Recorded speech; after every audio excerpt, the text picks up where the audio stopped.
Yes, seafarer, UK seafaring qualification, modernizing of training and assessment.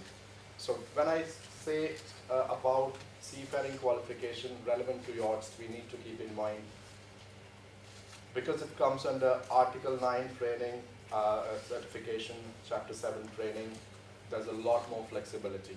So we do not have to wait for things to change within the code, Part A of STCW to make the changes. So that's need to be kept in mind. So the changes that we are doing, and why are we doing it? Because of technological changes on board. Rod mentioned some, but on the bridge itself, because of digitization, there's a shift from paper-based systems to more digitized systems. Then decarbonization, there's emphasis on use of green fuels, and that we are seeing huge number of applications for acceptance, especially on domestic vessels, but more on yachts as well. And availability of improved immersive training tools. I mean, we have seen the last couple of years, especially use of blended learning, use of Moodle platforms, simulators as well. So, and we accept now that that could be used in lieu of conventional face-to-face training that's done in a classroom.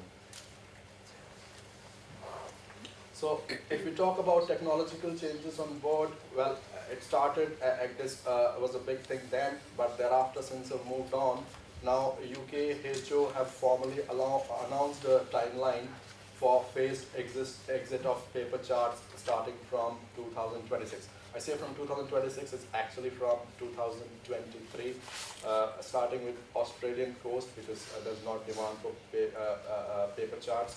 Thereafter, looking at those areas where there's full digital coverage and the demand for paper chart is less. And the plan is by 2027 for the S100, which is an integrated system, much better than S57, includes the publications in a digital format as well to be approved by IHO. And from 2029, any new ships that are delivered to have the new system on board. So that's what that timeline says. And within engineering itself, there's a lot of changes to the workshop skills that's needed compared to what was used many years back. Decarbonization, there's certainly a gap in training because ships are already using it. What we have done the last last year, I would say, is that we have approved the bespoke training course as and when the company approached us. So, and there was no collaboration done from the very start the ship was built, but the technology is in use now. There was work done by a consultant for us where they identified gaps in the training, comparing that to STCW, and suggested the next steps. So next steps being stakeholder engagement with all involved in such fuels, ship owners, the shipyards, and the training providers to look at the gaps and then develop training starting from the very basic. We won't go to high level because we don't know yet, but we know hydrogen fuel cells are being used. The other day in the larger service event, presentation was given on lithium-ion battery, and hence to introduce those within the small vessel engineering or GSK to start with, and thereafter build on that. So that's what is needed.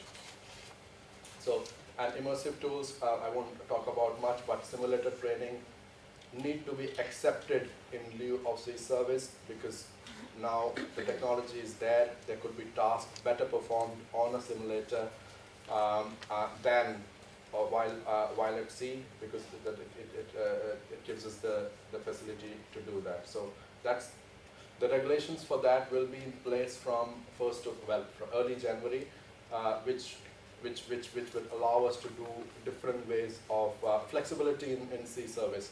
And to start with, we have said we will allow 1:3, so a week's simulator time in lieu of 3 weeks of sea service. So up to a maximum of 1 month. That is for the merchant vessels, but it will certainly be mirrored for the yacht as well. remote operations, more and more applications for operations for unmanned vessel. Right now from smaller vessels, but we know there's other projects where we have received interest from bigger vessels as well, up to 72 meters, and hence the training for that need to be in place as well. The working group is there. There's two, the MAS international group, which has got now 8 countries who sit with us to work on the qualifications, but inputting into that is the MAS national group, which is about 28 stakeholders from the industry who are working on developing qualifications relevant to autonomous vessel operations. So what we did a few years back, 2020, was we did a survey and we said we will ask the serving seafarers what they felt about STCW. Not surprised, there were a lot of crosses, a lot of things that they wanted to see changed, include more of the simulator practical training rather than just the theory training, which is just for passing the exam, which they will never use ever in their life. So thereafter, there was a Maritime 2050 from the government, that's way down the line, but in that there was a People's Roadmap, which emphasized on the training part. Based on that, the Maritime Skills Commission was formed to look at seafarer training and the way the training is done. It came out with 23 recommendations, which then MCA took upon itself to form working groups to make the changes. And thereby comes the big picture objectives. So I won't go through it in detail, but the crux should be on leadership, seafarer education, not just about ships, but the stronger appreciation of the business, and to enable smooth shoreside transition if the seafarer so wish. Flexibility for the students, not only in terms of the training provider they go to, but also the style of education. If they want to have 5 days in the classroom in a week, so be it, but if they don't want to do that, there should be other means available, blended approach, which they can pursue the same qualification. And most importantly, encourage to use objective-based criteria rather than the time spent as for measuring educational success. Somebody may take a month to learn a specific topic. For others, it may be just a few hours or a week. So that should be accounted for. So modernization, Rod mentioned about changes to STCW, and it's actually not 4 years, it's more than that, probably you were being very generous. But we can't wait for that for us to change things. We have got the competencies in STCW. On the right hand side, it elaborates on what's required, so there is scope for us to change things, even within STCW.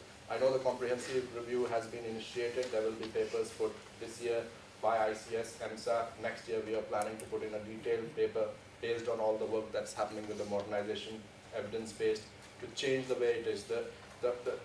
I think all the stakeholders agree it cannot be very prescriptive. It should not be a barrier to change. It should be a dynamic convention which would allow for training to change as the technology evolves.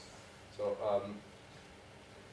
also what we are doing, we are overhauling a suite of students training, which is the syllabus. Syllabus will look very different, and the assessment by end of 2023. And that's working groups who are doing the same since December 2021. So the timeline for that is end of 2023. So just to give you an example, what is being looked at. So these are the templates that's being worked upon. They mirror the STCW. However, question is being asked as to is this competency relevant?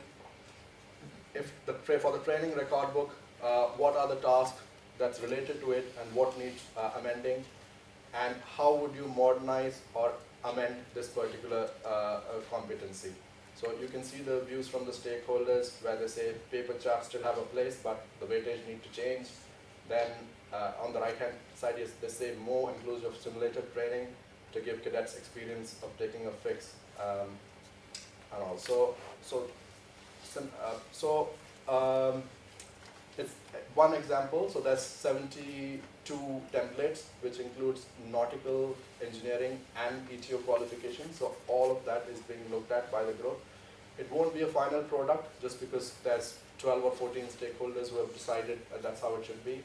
The plan is from November for all of these templates to be put out for external consultation for everybody and anybody to comment on. If somebody says, if they feel that, strongly feel about a certain topic, whether it should be added over and beyond STCW, no issues, then it will be really, really helpful while we want to make that change.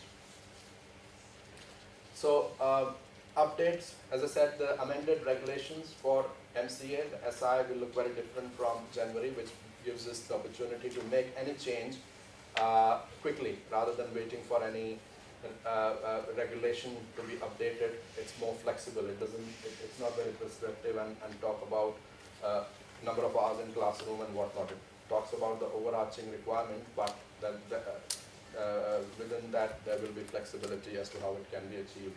Comprehensive review, yes, it will take time, but it's being initiated. Oral exams is key part of the qualification, but to make the process efficient, we have been doing online oral exam for the last couple of years because of COVID, but there's wide acceptance that that should be the norm, and it's a norm now. It's not a COVID measure anymore, so the oral exams will be done online, remotely. But what we will introduce is a split part to it to ensure more consistency.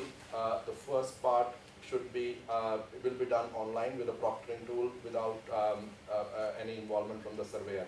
So standard questions from a question bank, ROR, OH, stability will be included. To start with, it will be for the officer of watches, officer of watch nautical. Thereafter, possibly for the master 200 and UK labs as well. So it will be in phases. This question bank needs to be developed.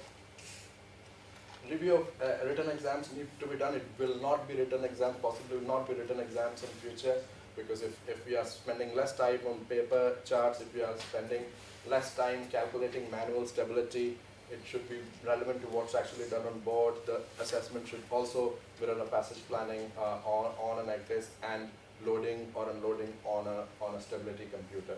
So, and matters regarding cyber security and other areas which will be very relevant to the seafarer. So we have got a officer of watch less than 500 group, which is for about streamlining pathways. Many of the core competencies across different type of vessels are more or less the same. Doesn't matter what type of vessel you work on, the navigation, the core competencies are the same. So this would provide an opportunity to allow for that qualification to be accepted for other type of vessels, and a route for progression, possibly all the way to unlimited COCs. For getting feedback, right now the only time we get feedback is ever when we go to a college for an audit, go to a training provider, or hear from the students when they come for an oral exam. But in future, with the digital platform that's being developed, the intention is to be a pathway for continuous feedback from the student. So the work that started is on a digital platform, end-to-end application and COC, till the time the COC is received by the student, to be done online. So they will be able to apply online. The training provider would be able to issue the short course certificates digitally. The students the seafarers can print it if they want to, and which would then be updated in the MCA system, and thereafter, when the seafarer meets all the requirements, they click a button and we can print a COC and issue it to them. So it can't be a digital COC for now, because you still have to do a physical COC, but in future it could be digital. At least we are ready at that time. 10 minutes, Agit. 10 minutes. 10 minutes. Oh, thank you. I'm done. No, take your time. The simulator should be made available to ensure consistency in competency-based training. It's very, very important. At least there would be a level playing field. Everybody would have done the same thing. So hence we need to include more simulators because they are available now. So safety papers, I mentioned about it. So digital-based assessment, which will improve the customer experience and result in delays delivering qualification results in certificates. So right now you do a written paper, it goes to and fro from the center to SP or IME, and then it comes back, and then it takes 2 months before if there was to be a reset. But a more dynamic system, questions relevant, and then improved way of moderation and assessment as well. And continued demonstration of digital by default and management process within overview. So in all this, the training record book is a key tool because that's what is used by the seafarer on board any type of vessel to do the task. It should be very, very current. There's no point having task in it which is not doable by the seafarer, or which they or for the training, which is just for as a paperwork exercise. So that will be digital in future because that's only then can that end-to-end digital journey be accomplished. So again, early days, but the system will have interaction with the the MCA digital platform, whereby the information, the task would be fed into the system, and it can be looked at by the surveyors and the operational team as well for agreeing the sea service. So access-based login to the stakeholders, training provider, shipping companies, so that they could feed into the task done by the trainee. So in all this, there's some changes to yacht engineering as well. Most in the room will be aware of it. The Y route for engineers will cease to exist end of this year, and small vessel engineering will be the way forward. So the Y COC holders will be able to revalidate the COC if they fulfill the MSN 1861 requirements, and they can convert the existing certificate of COC to small vessel engineering COC as well. And the yacht skills training, which will now be the small vessel engineering workshop skills training, will be in place as well. So Wally did ask me a question regarding entry route for the non-UK engineering qualifications. So that will still stay. That will be the case. So I praise that I've been assured that that still will be there. So yes, in all this, there's a lot of engagement happening. So there's interaction with the stakeholders while all these platforms are being developed. I'll be sending in links and questionnaires and the names to the stakeholders. So please do, if you hear from any of our researchers, do give your time, 20 to 30 minutes per session. But it's really, really useful to hear from the stakeholders while they make all these changes. So hopefully I'm on time. So you are right on time. Thank you very much, Ajit. So we have